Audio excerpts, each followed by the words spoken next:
পাঠিয়েছে, টাকাওয়ালা পয়সাওয়ালা বানিয়েছে। আপনাকে আমাকে দেখতে হবে আপনার আশেপাশে কোনো অসহায় মানুষ আছে নাকি, গরিব মানুষ আছে নাকি রে। যত পারবেন বেশি করে দান করবেন। আল্লাহ রাব্বুল আলামিন একটা দানের বদৌলতে 1 টাকা দান করলে 10 টাকা তার বিনিময়ে আল্লাহ দিয়ে দেয়। মুমিনের মুসা কালিমুল্লাহর নাম শুনেছে কিনা একটু হা হু বলেন বন্ধু। মুসা কালিমুল্লাহ আল্লাহু রাব্বুল আলামিনের একজন জালালি পয়গম্বর, আল্লাহু রাব্বুল আলামিনের একজন জালালি পয়গম্বর। মুসা কালিমুল্লাহ বসে রয়েছেন, উনার সাথে একজন মানুষ বসে কথাবার্তা বলছেন, আর উনার পাশে দিয়ে একটা মানুষ টুকটুক করে হেঁটে চলে যাচ্ছেন। আল্লাহর নবী মুসা কালিমুল্লাহ বলে, শুনো রে, শোনো শোনো শোনো, এই যে মানুষটা সামনে দিয়ে টুকটুক করে হেঁটে গেল, এই মানুষটা আজকে রাতের মধ্যে ইন্তেকাল হয়ে যাবে। আজকে রাতের মধ্যে ইন্তেকাল হয়ে যাবে রে। বিরাদার যেই খবরটা বললেন, ওই পাশে বসা মানুষটা কিছুক্ষণ পরে উঠে গেলেন, ওই মানুষটাকে খবর দিতে গেলেন। বলছে, ভাই আজকের রাতেই তোমার ইন্তেকাল হয়ে যাবে। বলছে, কে বলেছে? আল্লাহর নবী হযরত মুসা কালিমুল্লাহ বলেছেন আজকের রাতেই তোমার মরণটা হয়ে যাবে। ওই ব্যক্তিটা চিন্তা করতে লাগলো, হায়রে, আল্লাহর নবী মুসা কালিমুল্লাহ একজন জালালি ব্যক্তি, আল্লাহ রাব্বুল আলামিনের জালালি একজন পয়গম্বর, উনি এমনি এমনি বলবেন না, উনি যেটাই বলেছেন সেটাই সত্য হতে থাকবে। ওই মানুষটার কাছে বিশাল টাকা পয়সা রে, বিশাল জায়গা জমি, বিশাল টাকা পয়সা ছিল। ওই মানুষটা কি করলো, নিজের বেরাদার কর্মচারী সকলদেরকে ডাকতে লাগলো, বলতে লাগলো, শোনো রে, হে সবাই তোমরা শোনো শোনো, এখন থেকে আমার মাল দৌলত যতগুলা টাকা পয়সা রয়েছে সবগুলাও অসহায় মানুষদের পাশে তোমরা বিতরণ করে দাও। কি করে দাও? টাকা পয়সা বিতরণ করে দাও। বলছে, হুজুর এখন কেমন করে বিতরণ করে দিব? এখনো তো আপনার ছেলে পেলে আছে। বলছে, না না, আল্লাহর নবী মুসা কালিমুল্লাহ বলেছেন, মিথ্যা হবে না, যেটা বলেছেন সেটাই সত্য। আমি আজকের রাতেই মারা যাব, কিন্তু শোনো রে, আমার ছেলে পেলার উপরে আমি ভরসা করতে পারলাম না। আমার টাকা পয়সা আমি নিজের চোখেই দেখতে চাই মানুষের কাছে বিতরণ হতে। ডাক দিয়ে দেওয়া হলো, সকলকে আওয়াজ দিয়ে নিয়ে বলা হলো, শোনো রে, যাও যাও যাও। সকল এলাকার মধ্যে ডাক হয়ে গেল, বিতরণ শুরু হয়ে গেল। টাকা পয়সা দিতে লাগলো বন্ধু, দিতে দিতে দিতে দিতে সকাল থেকে সন্ধ্যা হয়ে গেল রে, সন্ধ্যা থেকে রাত হয়ে গেল, কিন্তু তাও বিতরণ চলতে আছে চলতে আছে। সারা রাত কেটে গেল। ও জগতের মুমিন শোনো রে, সারা রাত কাটে যাওয়াতেই বেরাদার আবার সকাল হয়ে গেছে। ওই মানুষটার কিন্তু আর মৃত্যু হলো না। আয় জগতের মুমিন, ওই মানুষটার মৃত্যু হলো না রে। আবার সকাল থেকে সন্ধ্যা অবধি বিতরণ করে, সকাল থেকে সন্ধ্যা অবধি বিতরণ করতে আছে বন্ধু। আবার সন্ধ্যা হয়ে গেল। এইবার বেরাদার আল্লাহু আকবার, যেই মানুষটা খবরটা এনে দিয়েছিল, ওই মানুষটা দেখতে পাচ্ছে কি ব্যাপার। আল্লাহর নবী পয়গম্বর জালালি পয়গম্বর মুসা আলাইহিস সালাম বলেছেন, কিন্তু এই মানুষটা তো আজকে রাতে মারা গেল না। এটা কেমন হয়ে গেল? আল্লাহু আকবার, আল্লাহু সামাদ। দূর মারল মুসা কালিমুল্লাহর কাছে। আল্লাহর নবী মুসা কালিমুল্লাহ, শুনো গো, আপনি বলেছেন এই মানুষটা মারা যাবে, দুনিয়া থেকে বিদায় হবে, আজকের রাত্রেই মারা যাবে, কিন্তু ওই মানুষটা রাত হয়ে গেল, সকাল হয়ে গেল, আবার রাত হয়ে গেছে, কিন্তু ওই মানুষটার মৃত্যু হলো না। উনার মাথার মধ্যে চক্কর চলে আসছে, ঠিক কি না? এটা কেমন করে হতে পারে? বেরাদার জালালি পয়গম্বর কোথায় চলতে লাগলেন? কথা বলার জন্য কোথায় যাচ্ছিলেন মুসা কালিমুল্লাহ? তুর পাহাড়ে। কোথায়? তুর পাহাড়ে। কার সাথে? আল্লাহর সাথে কথা বলার জন্য। আল্লাহর নবী মুসা কালিমুল্লাহ এবার তুর পাহাড়ের দিকে ছুটলো রে। তুর পাহাড়ের দিকে ছুটতে আছেন, চললেন এইবার আল্লাহর সঙ্গে কথা বলবে। তুর পাহাড়ে হাজির হয়ে গেল, বলে, মাবুদ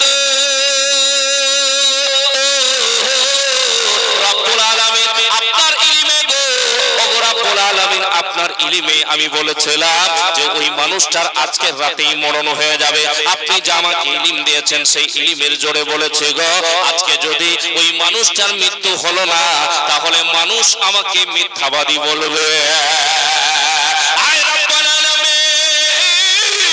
আপনি দয়া করে একটু বলেন তো কিসের জন্য ওই মানুষটার ইন্তেকাল হলো না, কেন ওই মানুষটা মারা গেল না? আল্লাহ রাব্বুল আলামিন রহমতের আওয়াজ দিয়ে বলতে থাকে, আমার ফারিস, আমার রব, আমার খলিফা, আল্লাহু আকবার, আমার নবী পয়গম্বর মুসা রে, শুনো শুনো, সেটা তো ঠিকই ছিল, কালকে রাতে মরণ হওয়ার ওই ব্যক্তিটার নির্ধারিত টাইম ছিল, কিন্তু যখনই মৃত্যুর কথা ওই ব্যক্তিটা শুনেছে কলিজার মধ্যে আগুন লেগে গেছে। আল্লাহ রাব্বুল আলামিন, আমি আমার ডরে তার কলিজা খানা হিলে উঠেছে। ওই মানুষটা আমাকে ভয় করে বিশাল জায়গা জমি টাকা পয়সা মনে করলো আমার চোখের সামনেই যেন সবকিছু আমি বাড়তে পারি। যবে থেকে ওই মানুষটা শুনেছে রে যে আমার আজকে মরণ হবে, টাকা পয়সা বিলীন করতে লেগে গেছে, টাকা পয়সা দান করতে শুরু হয়ে গেছে। আল্লাহর নবী, আমার নবী মুসা কালিমুল্লাহ, শোনো রে, আমি এত ওই কাজটাতে পছন্দ হয়ে গেছে, আমি তার ডেটটাকে বাড়িয়ে দিয়েছি। আমার ওই কাজটা এত পছন্দ হয়েছে, আমি ওকে দিতেই থাকবো। ও আমার ওই দুনিয়ার বুকে গরিব বান্দা বান্দিদেরকে যেন বাড়তেই থাকে, সেই জন্য ডেট চেঞ্জিং হয়ে গেছে। বলেন না আল্লাহ সমাজ মিল্লাত ইসলামিয়া নির্ধারিত টাইম যার সেটাই মরণ হবে, কিন্তু আল্লাহ যেটা চাইবেন সেটাই তো হবে, ঠিক কিনা ভাইজান? বিরাদর মিল্লাত ইসলামিয়া মুস্তাফা জানে রহমত কে লাখো সালাম, নবী আমার বলেন as-সাদকাতু তারাদ্দুল বালা। কি বলেন? as-সাদকাতু তারাদ্দুল বালা, যদি সাদকা দেওয়া যায় তাহলে বালা কেটে যায়। এই জগতের মুমিন, একটা জিনিস আপনাদেরকে আরো বোঝাই, আপনি আমি হয়তো কোন জায়গায় বেরাদার যেতে না যেতে এখান থেকে আপনি আমি বিষ্ণুপুর হাটের মধ্যে যাই কিনা একটু বলে রে। যাই বন্ধু যাই, আজকে বৃহস্পতিবার বিষ্ণুপুর হাটে অনেক মানুষ গেছেন। ও জগতের মুমিন, যেতে যেতে এমন একটা সময় হয়ে যাচ্ছে, যেতে যেতে এমন একটা দুর্ঘটনা সামনে চলে আসছে, হঠাৎ করে একটা বিশাল বড় গাড়ি এসে বাইকের পাশ দিয়ে ঝুঁই করে বাহির হয়ে যায়। মনে হলো মুহূর্তের মধ্যে আমি আজকে উড়িয়ে যেতাম। অ্যাক্সিডেন্ট হতে হতে বেঁচে গেল রে। আমি বলবো চাচা, এইটা আপনার অ্যাক্সিডেন্ট হতে হতে শুধু বাঁচলো না, এটা কিসের জন্য আপনি বেঁচেছেন?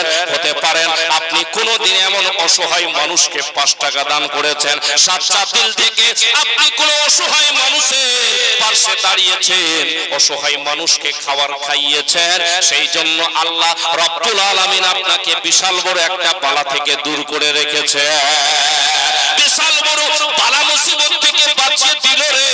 এমনি এমনি আপনি বাঁচেন নাই ওই বন্ধু আমার সোনামানিকেরা। এই জন্য আপনি আমি যেন বেশি বেশি করে দান খয়রাত করতে পারে, কারণ দুনিয়ার বুক থেকে আপনি আমি সবাই একে একে বিদায় হয়ে চলে যাব। মানুষ যখন বলবে শোনো রে, মারহুম আব্দুর রহমান সাহেব মারা গেছে, মারহুম আব্দুল সাত্তার সাহেব মারা গেছে, মারহুম আব্দুল জব্বার সাহেব মারা গেছে, মসজিদের চৌকাঠে মুয়াজ্জিন সাহেব এলান করতে থাকবে, বেরাদার একটা দুটা তিনটা নাই রে, হাজার হাজার মানুষ আপনার আমার বাড়িতে ভিড় লাগবে রে মুমিন।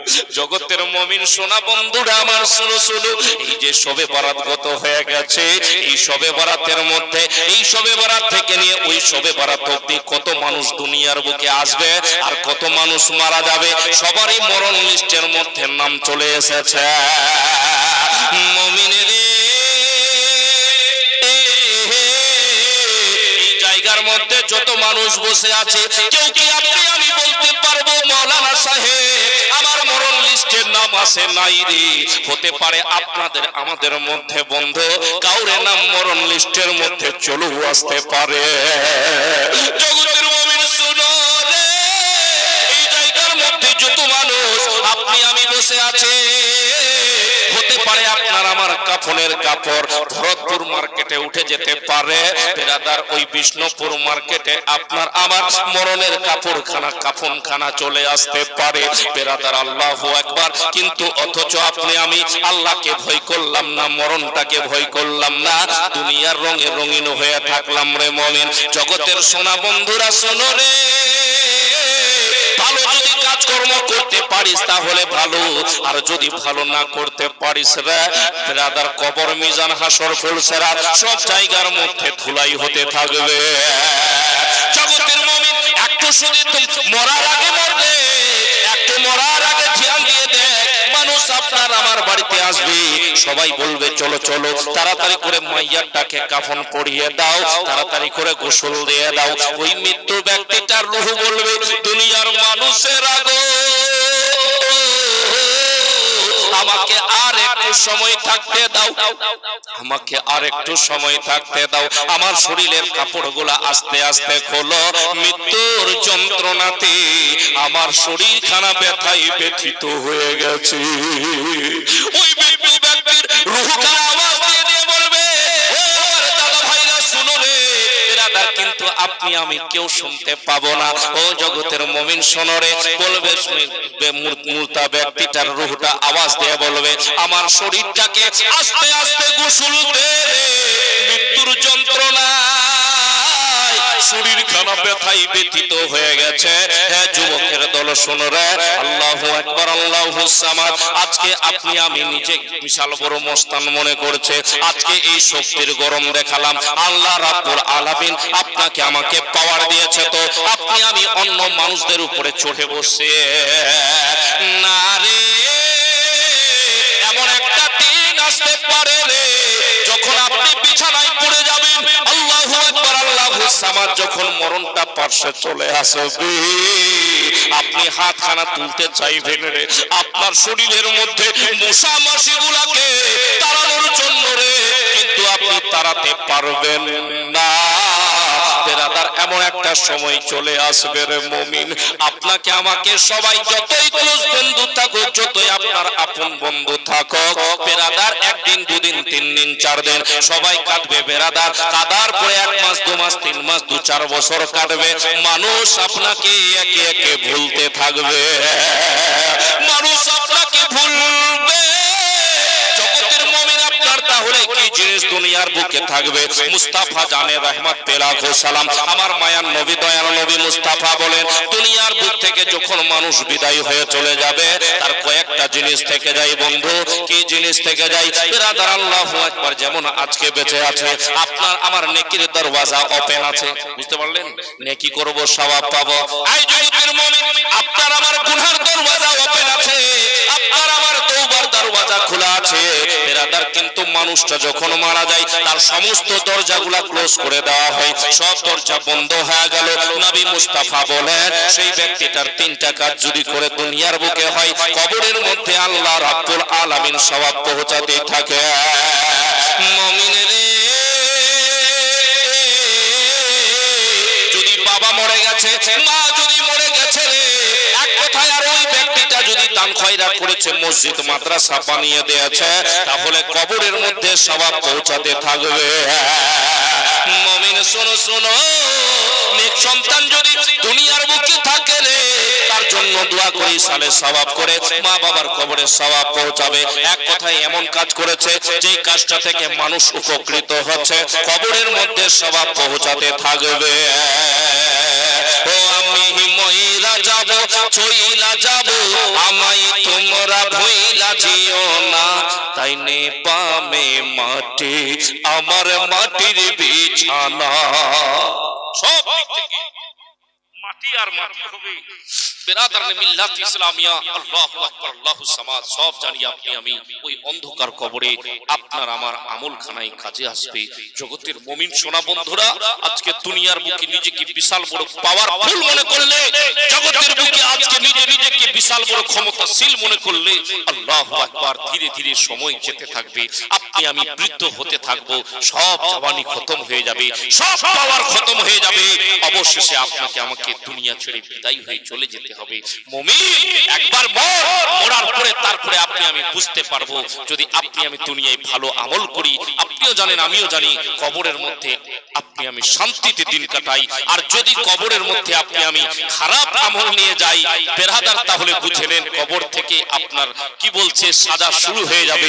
অতএব আপনি আমি যত বেশি বেশি করে পারবো দুনিয়ার বুকে আল্লাহর ইবাদত বান্দিগিতে কায়েম থাকবো, আপনি আমি আল্লাহকে ডর করতে থাকবো বেরাদার। দুনিয়ার বুকে মানুষের সঙ্গে ঝগড়া লড়াই করবো না, দুনিয়ার বুকে বেশি মস্তানি দেখাবো না। যুবক ভাইদেরকে বলতে যাই, যুবক ভাইরে তোমরা বেশি দুনিয়ার বুকে মস্তানি করো না। আল্লাহু আকবার, আল্লাহু সামাদ, এদের স্টাইলের কথা বলিয়েন না, বিশাল স্টাইল জওয়ান ভাইদেরকে। আল্লাহু আকবার, একটু যদি ঝুঁকে যায় বাংলাদেশের বর্ডার দেখা যায়, বুঝতে পারলেন তো? মানে এমন প্যান্ট পরছে হাজরা, মানে বারবার খুলে যাচ্ছে প্যান্টটা, এইভাবে উঠাচ্ছে, পার হয়েছে না? আল্লাহু আকবার, আল্লাহু সামাদ। যুবকরা, একজন পুরুষকে নাভি থেকে নিয়ে হাঁটুর নিচ পর্যন্ত ছোপানো ফরজ রয়েছে।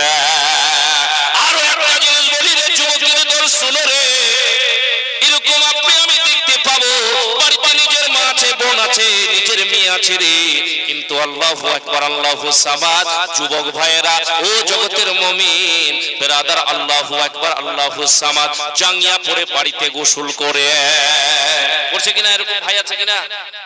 আল্লাহু আকবার। জওয়ানরা শোনো রে, এরকম করা কি যাবে? এখান থেকে হাঁটুর নিচ পর্যন্ত ছুপানো ফরজ, নাভি থেকে নিয়ে হাঁটুর নিচ পর্যন্ত। আল্লাহু আকবার। এমন করে যদি তুমি বাড়িতে স্নান করো, গোসল করো, তোমার মা থাকে, বোন থাকে, তোমার মেয়ে থাকে, অবশ্যই তুমি গুনার মধ্যে লিপ্ত হবে, তোমার গুনাহ হবেই হবে, নামায় আমলের মধ্যে গুনাহ লেখা হবে রে। অতএব এরকম করা যাবে না রে জওয়ান, এখনো সময় আছে, একটু মাইন্ডটাকে ফ্রেশ করে নে, আল্লাহর ইবাদত বান্দিগির দিকে ঝুঁকে যা, ইহ জগৎ কামিয়াবি, পর জগৎও কামিয়াবি হয়ে যাবে। বন্ধু আমার, সোনা মানিকেরা, আজকের জলসা এই আপনাদের মাদ্রাসা উন্নতি কল্পে আপনারা এসেছেন, তো যাই হোক আপনাদেরকে আমি আবেদন করে আজকে বলতে চাইবো যে আজকের এই মেহফিলের মধ্যে নবীর ঘরের জন্য যদি পারেন শুধুমাত্র 5টা ব্যক্তি 5,000 টাকা করে, আমার মন বলছে ইনশাআল্লাহ